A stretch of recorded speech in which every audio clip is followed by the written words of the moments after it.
So this one, I don't know. We had a series of times at my church where it was just funerals back to back to back. Like my husband, it seemed like every week my husband was in a funeral at our church.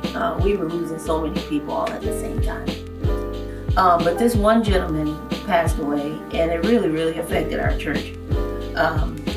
But I didn't realize, like, some of us were a little more emotionally distraught than others. And so the funeral was over, and at the time, the wife and the person's kids were, doing their last views.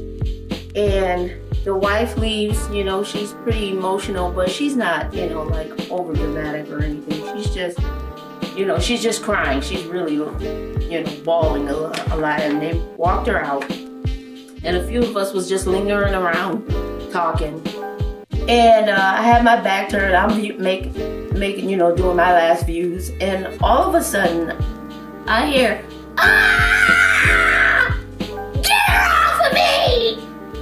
I turned around, and my sister-in-law had passed out.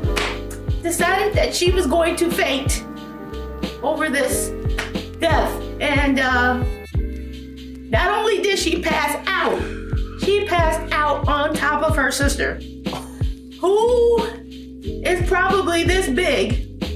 And her sister, she's laying on top of her. And the one on the bottom is screaming, "Get her off of me!" Ah! No one could pick her up. No one could get her off because she is laying flat on top of her. It was just the worst. Like, the wife didn't even do all of that. Like, why? I was so angry. But when I look back, I'm like, that was so funny. But it was so dramatic. Like, why are you passing out? She was laying on top of her sister. And in the end, she broke her coccyx. She broke her butt bone.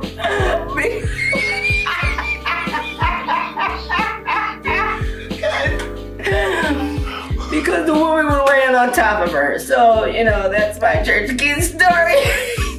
The moral of the story is, like, if it's not your family, like, try to mourn when you get home. Like, don't do it. Don't do it at the funeral. That's my church kid story.